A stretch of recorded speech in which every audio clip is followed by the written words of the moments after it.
finally I'm going to have a favorites video go up on time, and maybe it's just because I was like on top of things and got my script ready and sat down to film, and maybe it's because I'm not favoriting like a million things. Although there still is a decent amount of things on this list, but like maybe I just made it easier on myself by really just like focusing on like three things that I spend most of my time on. So, let's just get into the video and I can tell you all about the small to medium-sized handful of things that I found really exciting in the past few months. My younger siblings have owned, played, and like finished this game for like a while now, and I only just picked it up and actually bothered to start playing it like at the very end of summer and the beginning of fall. And it's such like a comfortable game to play. I'm not really that far into it because I've only played it like a few times. So like I've been to a few different locations and like I've kind of like been introduced to the mechanics of the game, but I haven't been like I've reached like gigantic plot moments or whatever. So like I'm really behind, and I also really haven't picked it up since like the beginning of fall. But this game has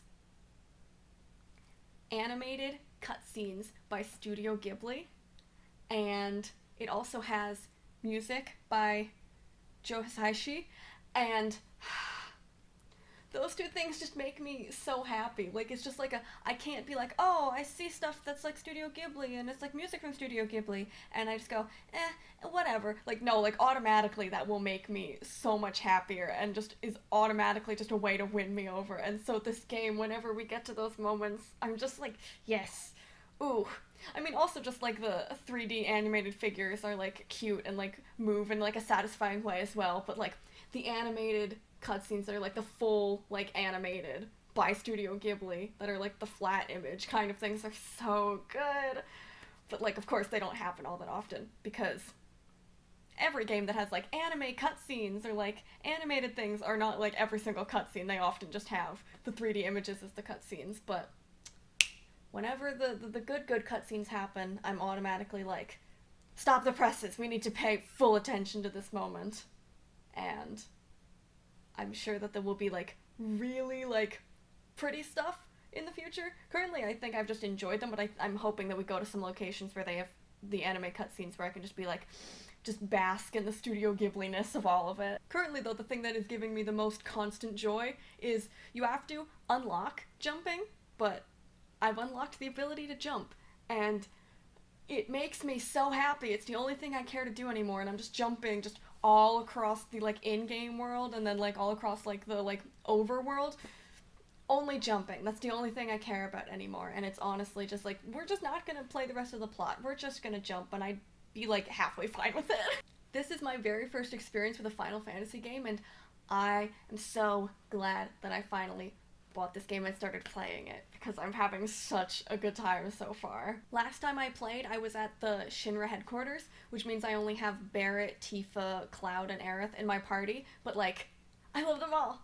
They're all so great. And whenever I'm given the opportunity to name someone, I will take that opportunity. So I've named my party members. Cloud is Stratus, because I think the concept of his name being Stratus Strife is the funniest thing ever. Barrett is Seal. Tifa is June, and Aerith is Air, because I am a genius when it comes to naming characters. I don't know why I thought that Cloud was a silent protagonist for like the longest time. It's probably because Chrono from Chrono Trigger is a silent protagonist, so I probably was just like, all RPG protagonists with spiky hair don't talk, but Cloud talks, and I'm so glad that he does, because I love his personality, and I really just love him as a character, so I'm really glad that he actually, like, exists as a person and isn't just, like, the being for the player to experience the story through, because Cloud, he would be on a list of, like, my favorite video game characters, probably. I mean, I'd have to play the rest of the game, but, like, currently, I think he's on the trajectory to be, like, I'm a big fan of Cloud. TLDR, I'm a big fan of Cloud, and I'm glad that he speaks. I mean, he doesn't speak all the time, but, like, he talks more than silent protagonists do, and I highly, highly appreciate that. whenever you finish a battle in this game, everyone has these like victory animation poses, and I love them so much. It's so like rewarding to be like, I beat this thing, and everyone's like, yeah. I mean, I love Claude's the most, but like everyone else's are also like really good. I love the music in this game so much, and like I'm not surprised because like people have been hyping up Final Fantasy VII's music for like forever, being like Final Fantasy music in general is great, and the music in this game is like really good. So I was not like, whoa, it has great music, but like I really do like the music. I mean, I'm easy to please with like video game music, but like I agree wholeheartedly. It is very good video game music. Rosie, Craig, and I started playing this game. We didn't finish it because, like, we've all been busy and stuff, but we started playing it. And I'm so glad that we played it and that we're playing it together because having them play with me with this game being the way that it is hilarious. The script of this game is hilarious, and it's made even more funny by them voicing the characters. Like, Rosie voices Queen, and it is honestly the funniest thing ever. I never want anyone else to voice Queen ever again because Rosie does such a good job with her. I'm also really glad that this game allows you to hang out with Noelle a little bit because I'm like, Noelle was just like a character that you saw like once or twice in the first chapter of Deltarune, but like now she's like around more often. I'm just like, she just makes me happy. Like we haven't finished the game yet, or the chapter yet, but like I like Noelle. Noelle's fun to hang out with. Everyone's fun to hang out with this game. This game, like, I don't really know what happens in the rest of the game because I haven't finished the chapter yet. But of what I've seen so far, of like halfway or more of the chapter, I just Lancer and Susie and Fralsy and Noelle and Chris, and I just want there to be a chapter where there's no like threat and we just like go hang out for like 3 hours. Like that, Toby Fox, make that instead. I would buy and play that. So please do that. Please, for me. I just Undertale characters and Deltarune characters just make me so happy. Also, the music. The music.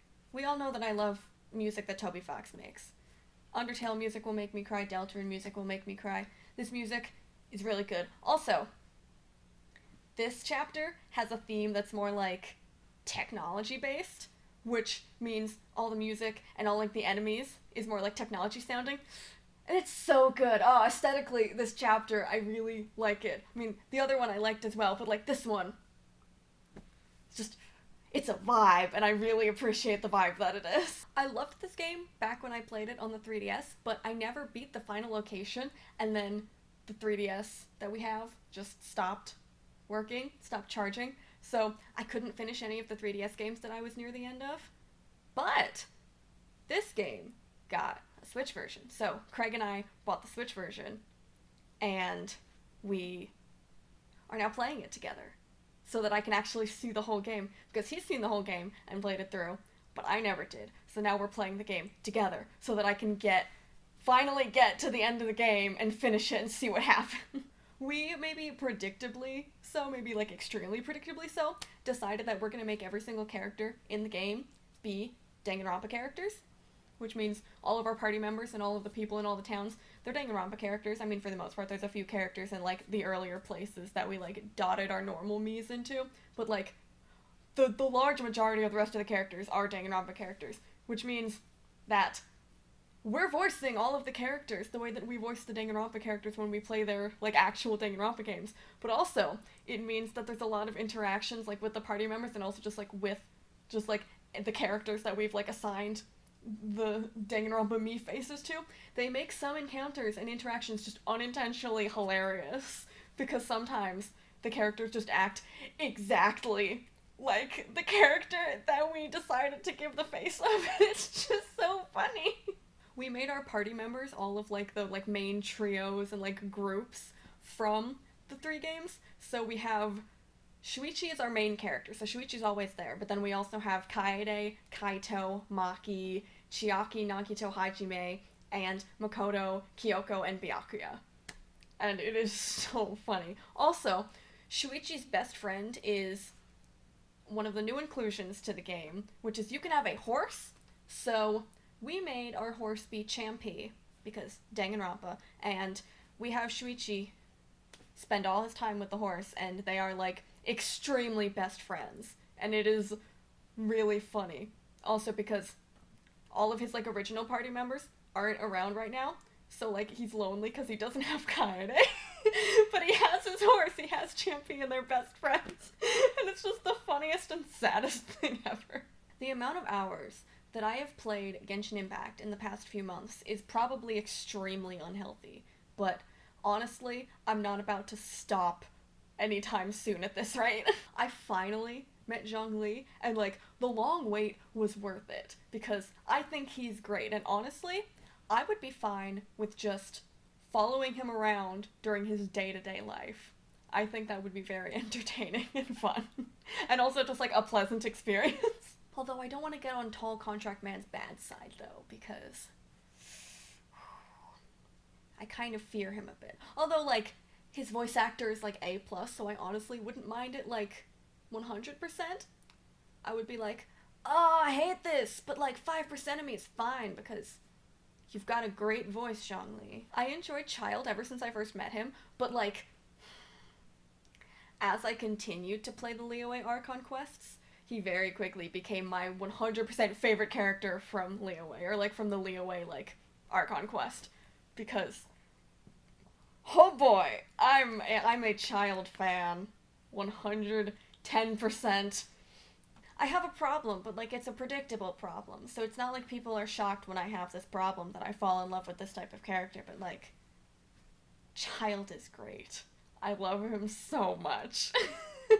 When you go with Child to meet Zhongli for the first time, he does this little kind of like wave as he like walks into like the room, like because Zhongli's like sitting at a table and then Child walks in and like waves to him, and it's just, it's so cute. Like seeing that just killed me. I was just not expecting it because I was just so like, oh hi friend.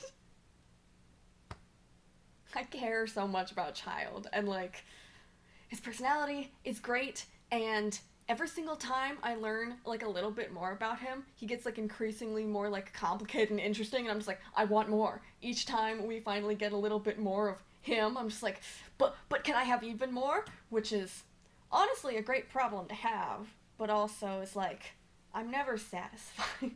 Okay, so quick spoilers here, so I'll put like a timestamp to like when you have to skip to, but Child spoilers. Everything that happened in the Golden House was like my favorite thing. Like the whole like cutscene, like beginning and end and middle cutscenes that you have in there. Both parts of the boss battle, all the music during the boss battle, just Child in general. I was so happy the whole time. It's so good. Golden House, such a good scene, such a good fight. It's so good. And like, I have yet to, because you can go back to all of the boss battles, or at least the 2 boss battles that I've done so far from Archon Quest. You can do them again. And I've tried to win it, but both times I've done it with my brother, and we've gone in and tried to fight Child, and I keep dying. So I've yet to be able to redo the boss battle all the way through, although I haven't tried it by myself, but eventually. It's probably because I'm underleveled. But once I bother to actually like take all of the like level material that I've been saving and like level up my characters, then I should be fine. But currently, it's kind of a struggle, but like I was able to do it during the actual plot, so like that's all that really matters, and it was a great experience, and I would do it again in like less than a heartbeat. I would do it immediately. So good. I met Singcho, and the best way to describe how I feel about him is that I love how he stand and read book. I finished the Liyue Archon quest literally like 3 days or something before Moonlight Merriment ended, so I sped ran that quest. I'm very, very glad that I did. I love Keqing just like in general, but like this quest made me want Keqing and Zhongli to be friends, and also made me want like even more Keqing. But like I just love it when Genshin Impact characters have to be in a quest together, and then they're like, they get closer as friends, or like they already are friends and you get to see them being friends. I just love seeing the characters interact with each other, because like they live in the world, they're doing things all the time, they see each other sometimes, and now I get to see them seeing each other, and it's just, it's the best. Speaking of friends, this event quest allowed me to be introduced to Chungyong because he was hanging out with Singcho, and I love their friendship so much. And then, shortly thereafter, on my first 10 pull on the child banner, I pulled Chungyang. I also pulled Ningguang. I also ended up pulling Yanfei later, and I also pulled Child, so, like, I had great pull luck on that banner, which means I will never again pull anyone else on a banner ever, but, you know, it's fine. I have the people that I wanted from that banner, which was Chungyang and Child, and I think I can live, sadly, if I never pull anyone else, but, like, the game is designed so I'm forced to pull someone at some point, so fingers crossed, I give the Genshin Impact gods what they want, and they grant me luck on future banners I want to pull on. But Chungyang's now my main TPS and my little exorcist boy, and I loved him just by meeting him, but also I loved him even more after doing his hangout, because I've only done 2 hangouts with people. I've done Barbara's and Chungyang's, and I love his hangout so much. I want everyone to have more hangouts. I really like hanging out with them. But yes, little exorcist boy. Best boy. Yes. When you do a hangout, there's these little, like emotes that come out of their face. Like, little, like, music hearts or whatever when you're talking to them. And I just, oh, it's so cute. I love it so much. And I honestly wish that, like, characters, like, in the normal game world would do that as well. I honestly sometimes wouldn't want that, but, like, it's so cute, which means, like, I'm going to hang out with a bunch more people if I can, because I really enjoy that aspect. It just makes me happy when I'm, like, I pick an answer to, like, or, like, a dialogue thing option, and then they're like, yes, wow! And I'm like, yes, wow! The Dainsleif quest made me realize that I really do have a tiny brain when it comes to lore, but also that I really, like, deep down want more lore, but my brain just can't take the lore. It's too small. I don't understand what's happening, but I really want to. Speaking of Dainsleif, I almost immediately after seeing him started calling him Dimitri Howell's Moving Castle, and now I can't stop. But, like, I'm not wrong. He's literally Dimitri Howell's Moving Castle. Also, really quick spoilers, but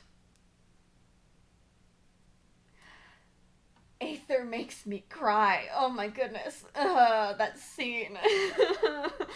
Like, I don't know if I'm going to be okay the next time we see Aether. I'm gonna get even more sad. I don't remember if I brought up Paimon in the last video, but regardless, I love Paimon a whole ton, and I would never, ever use her as emergency food. I'm really enjoying exploring Inazuma because, like, it's Japan-inspired, and I love Japan-inspired things, but also, some of the locations are just gorgeous. Like, normal Genshin Impact is pretty to look at in general, but Inazuma just, ooh, it's so pretty there. So, if you want to pick a location to just wander around in and do nothing but walk around in, I would say 100% without a doubt, go to Inazuma and just stroll the grounds, because it is so pretty at, like, any time of day. This game has bamboozled me, and I have yet again fallen in love with a character. Kaedehara Kazuha is a wandering samurai, attuned with nature, animo sword boy, and I feel like someone just got inside my head and made a character on purpose that they knew I would really, really enjoy, and they were right, because I love Kazuha so much, and I really have my fingers crossed that next time they rerun his banner, that I can pull him, because I also met Toma in Inazuma, and, like, I liked him from the start, but, like, the more and more that I spend time with him, the more and more I'm like, no, I really do like you. You are a character I really super enjoy. And, like, honestly, I would just hang out with him. He seems like a fun person. I don't care about continuing the Archon quest. I mean, I literally don't. I'm, like, doing everything I can to not continue the Archon quest. Not because I don't want to see what happens. I've just been doing literally anything else that I can get done in Genshin Impact getting done before I move on with the plot. But I would just hang out with Toma, just in general, which is good, because there's a Toma hangout, so as soon as I can actually do that, I'm doing that.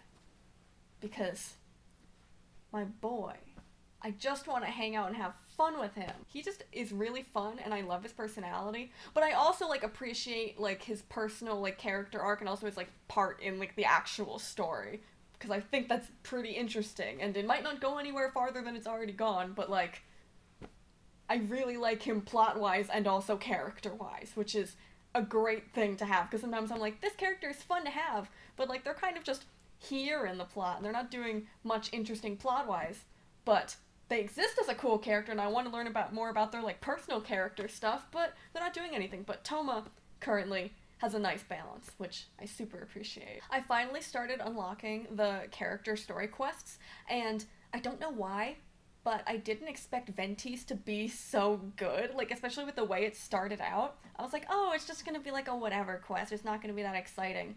But it was so good? I mean, I love Venti, Venti's the best, but I was shocked at like how much by the end of that quest that I was just like, oh boy, I was so glad I did that quest. It's such a good quest. It's such a good quest, like, at the very end. Like, the rest of it, I'm like, okay, give or take, like, enjoyed it or didn't enjoy it. It was okay. Got to hang out with Venti, so that was fun. But, like, the very, very end, and I know I said this in my last video, and it might be kind of clear in this video as well, but I just need to clarify fully for everyone. Despite how much I've hyped up other characters in this video, Venti still outranks all of them. Venti will never be surpassed, or Venti is my favorite character. He's at the top. No one else can beat Venti being my favorite Genshin Impact character. So, love all the other characters that I mentioned a whole ton. They're all on, like, an almost even playing field with each other in being, like, faves. Like, a little bit, like, tiny differences in the amount of how much I love them. And then Venti's on top of all of them. So, Venti, best boy, everyone else, like, secondary, and, like, almost secondary best boy. My Serenity Pot makes me equal parts emotional and happy, because I have Chongyong, Barbara, and Kaya in there, but, like, honestly, I wouldn't have it any other way, and I can't wait until I unlock yet another space and I can put even more people that just make me happy in my Serenity Pot, because talking to them is just... I just like being, like, soft friends with everyone in there. So much fun. I also designed a room specifically for Craig, because he's the only person I know who plays Genshin Impact pretty much, and so I designed an entire room in my Serenity Pot for him, and I finished that. And then I've started designing a room for myself, but that's, like, been slow going for a little bit now. But that means that, like, literally everywhere else is just suffering design-wise, but I'll get there eventually. It's just gonna look real empty or weird for a while, probably. I've been talking about this game for far too long, so, like, I'll stop now. But TLDR, this game is so good, the gameplay is so fun, the plot is great, and I need more people to play this game, because I just love it so much. I don't understand why this game is so underhyped, because I honestly think it's just as good as, like, all the other games in the series. I especially enjoyed the fact that we're in the outside world and you get to experience Danganronpa from that perspective. I really like how this game is slightly different from all the other ones in this series, but also at the same time is, like, slightly similar. So that there's aspects that are like, this feels like it's Danganronpa, but it also feels uniquely Ultra Despair Girls at the same exact time. This goes for the aesthetic and the vibe, but also, like, the gameplay, the bizarreness, and also the music. But specifically, I think that the plot is the most, like, different thing, because it's the least, like, normally Danganronpa games are, like, very, like, formulaic and predictable, but this one was more, like, open, and not open, like, open world, but, like, they could do, because they're not going with, like, a formula, because there's not, like, here's the killings and stuff, and it has to kind of have the class trials. The actual plot and ability to go places allowed them to just do a ton of stuff, and I really, really appreciate that. One of the biggest differences between Ultra Despair Girls and the main series is just how dark, messed up, and depressing it is, which means that we can just call my playthrough Emily's Wild Ride of Despair. This game has anime cutscenes in it at certain points, and they are so good, especially with the A+ voice acting that the characters have. I feel so bad for all of the Warriors of Hope, and I find them all interesting, but Nagisa is 100% my favorite. He is the voice of reason among the kids, and I really like his personality and his role in the plot, but for spoiler reasons, I'm not gonna say any more than that. My other favorite character is Komaru, and she a little dumb sometimes, and she needs to be protected at all costs. If I start kidding her, the first reason will be because she cries all the time, and the second reason will be because she believes she can't do anything. I love how Toko tries to be a mentor figure to Komaru, but since she's doing it in her own way, it boils down to, I'm here to help you. Heck you! Toko and Komaru's dynamic is so interesting and enjoyable, and I really love their back and forth. And I really wish that, like, more characters in the games were able to have that type of back and forth, because I understand, like, they have that, like, such, like, a vast, like, amount of examples of their back and forth because of how the game is set up, but you could still fit in a bunch of scenes like that into the other games, but they didn't. Even though I do love the relationships of all the other characters in the other games, Komaru and Toko is like something special. I love Nagito so much, and we all know this, but every time he speaks in this game, I am so uncomfortable. Also, anytime he speaks or anytime an unnamed person is mentioned who has any chance of being Izuru Kamakura, I would just have those, like, equations spiraling in front of my face, because I was like, I gotta find this out. What's Nagito talking about? Could this person be Izuru? Because I'm like, I just need to know all the answers to the game, but also, Izuru Kamakura, I was just like, he has to be in this game. So I was just like, everybody, every single person who could be potentially mentioning Izuru, I was like, are you? Where's the information that would lead me to know who you're talking about? Because I have to know if it's Izuru, because I want all the Izuru information and content I can possibly get. It honestly just hit a point where I was like, everyone is Izuru until proven otherwise, which is probably not a good mindset to have, but I just want as much Izuru content as possible, and this might be the only way. It's just me assuming that until you proved me that they were talking about, like, Junko or something, I'm gonna have to assume that they're talking about Izuru Kamakura. I don't normally simp over characters, I really don't. But the second that Byakuya Togami showed up, I just started simping, like, 100%. And so, against my better judgment, I am now a Future Foundation Byakuya Togami simp, and unfortunately I don't think I will be changing my mind on that fact. I won't spoil anything, but I do need to say that some moments and twists in this game made me react so loudly. And when I wasn't reacting loudly, I was like 100% surprised Pikachu face. Just quietly, just like, This show is so good. I'm honestly losing my mind at certain points. Why did no one tell me that Death Note was this good? You have one chance to guess who my favorite character is. That's right, it's Light Yagami. I find him so interesting, and I love seeing how the Death Note corrupts him and lets him play out his judgment and god complex. Although honestly, I would also just watch a Light Yagami detective agency anime if they made it, but that's obvious because I love investigation and mystery, so of course I would watch that if it was a thing. I also really like L, and anytime I see more of him is a good time. I'm a really big fan of his methods and his personality, and I also really like his love of sweets. I just love how he's, like, talking and eating his sweets all the time, and I love when he's, like, being serious or whatever, but then he'll start, like, eating it, and he'll be, like, talking while eating, and he just sounds and acts slightly different. I just really love that. Also, L and Light's dynamic with each other is just peak. Some miscellaneous things that I really like about the show are the vocal performances, the repeated music themes, and also Matsuda.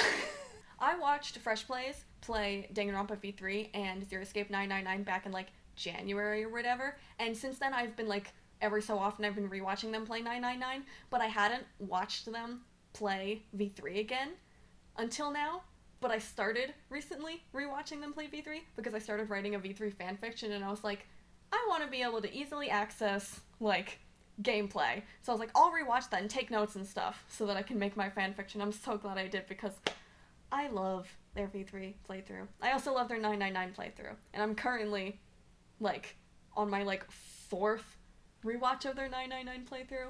And honestly, I'm probably going to, in a few months or less, rewatch it again because it's just that good. I'll still be, like, in the middle of rewatching V3. But 999, I think I'm gonna keep rewatching, like, on and on and on, just into oblivion. In both games, I just love their character voices, and their in-character jokes and ad-libs just make it even better. It's so funny and also like endearing at times. Also, big shout out to Russian Kaito because he has ruined all other Kaitos for me. I played this for like a few endings a while ago, but then I like stopped for some reason and didn't continue. But then more recently, my brother and I decided that we wanted to like start playing it together. And so he's making all the choices and I'm just like watching him do it. And we decided we want to get all of the endings. So we're slowly like dabbling and like when we have nothing else to do, we're gonna be like watching it and trying to see what endings we can get that we haven't gotten yet. Because I want to experience it's very fun and very good. And also, In Space with Markiplier is going to come out at some point in the future. And I'm 100% going to play that when it comes out because it sounds like so much fun and it sounds like he put a lot of work into it. So I want him to feel appreciated, so I'm going to play In Space with Markiplier when it comes out. But in the meantime, I have a lot of a Heist with Markiplier to go. I cried through this whole video and like, yes, I'm easily emotional and stuff, but like, I also just miss the magic of going and exploring places and being with people while doing that. And so this video just allowed me to like vicariously do that, but also it just made me so emotional at every turn. I would do anything to go to a Disney park one day. Like I've been to Disney, I think, in Florida when I was like a tiny child, but like a tiny child being like less than like 3 years old, so I have literally no memories of at all what it was like. And so I'd like to go back as an adult and be able to be like, yes, I get to actually experience everything that the Disney parks have to offer. Her videos are just so good at giving you that immersive experience to have vicariously through her. So watch any of her videos if you want to have a vicarious immersive experience, but like this one specifically made me cry literally the whole time.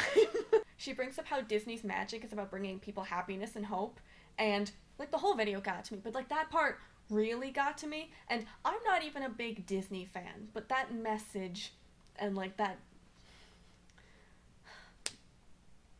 I cried, but I cried the most at that part. Lee Ellickson and her friend James made a podcast, and it is so funny. They have such good chemistry, and like I think that's because they've been friends for about like a decade, but their chemistry and their brand of chaos while podcasting is just peak entertaining. They only just started in like September, so they only have 10 episodes out about. Maybe they have 11 at this point. Yeah, I think they have 11 out at this point. And they're all so good, and they don't seem like they're going to stop anytime soon. So get in on it while it's at the beginning, because if you get in and start watching them later, you're going to have a lot of a backlog to get through. So start now so you can stay up to date, because they're all so good, and I'm sure they're going to make even better ones in the future. I've been listening to gaming music a lot lately, just in general, but specifically I have been listening to a lot of Genshin Impact music. I forgot how much the music in Storm Terror's Lair makes me want to cry, but I just randomly went back there recently to just explore because I hadn't been back there in a while, and A Storm, a Spire, and a Sanctum started playing, and I just froze, and I think it might have even been raining, and I just stopped doing everything and just soaked in all the emotions in the environment. I was just like, I'm so sad and emotional all of a sudden, and I don't know why. It's because it's a sad song. It's because it's one of the saddest and most emotional songs in the game, so of course I got emotional, but I forgot that that song even existed for the longest time. I used to think that the music that you hear when you're exploring Leeway was my favorite music in the game, but since I rediscovered this track, I'm like, no, this is my 100% favorite track in the entire game. It's so good. Also, emotional, so I'm very easily pleased by the most emotional tracks in games, since this one just ended up being my, like, peak favorite. And on the topic of favorite tracks from video games, I have been listening to Trepidation a lot recently, which is a very different vibe from A Storm, a Spire, and a Sanctum, but it's also really good. Not emotional at all, honestly a little unnerving and creepy, but it's my favorite track from 999. I don't know why. There's like way like better in terms of like, ooh, I could have picked the most emotional song in that game, or just like general music, but no, I'm like, how about Trepidation becomes my favorite track? And I even sat down and listened to it on loop as like focus music. It's not focus music. What's wrong with me? It worked though! Yet again, I'm watching a movie with Robin Williams, and while I don't like this movie as much as I like Dead Poet Society, I still really enjoyed this movie. I've barely seen Matt Damon in like anything. I've seen him in like 1 or 2 movies, I think. And a lot of people would watch this movie for Robin Williams being in it and his performance in it, but like, I think Matt Damon did a great job, and I honestly would be like, watch it for him as well. He is really good in this movie, and I really like it because of Matt Damon. I also really enjoyed the character of Will Hunting because the script is just so good and it makes me care so much about this smart boy. I legit like teared up so many times, but I also did actually full cry by the end of the movie. I am a movie crier, but I was like holding it in. I was like, I don't think I will. And then I actually was crying at the end of the movie. It got to me. I keep thinking about this movie, like ever since I've seen it, I've like been thinking about it a little bit every so often. And like this movie means something to me. I know it has to mean something to me. I just don't know what it means to me yet. Something.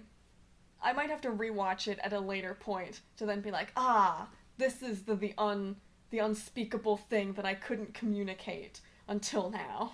So, great movie. Would recommend if you haven't seen it, because I'm sure something about it will resonate with you, even if you don't know what that is, because I don't know what that is for certain aspects of the movie. I just know it hit something. Some sort of chord was hit inside of me by this movie. Also, Matt Damon and a great script. Like, where can you go wrong? Emotional movie, Matt Damon, great script.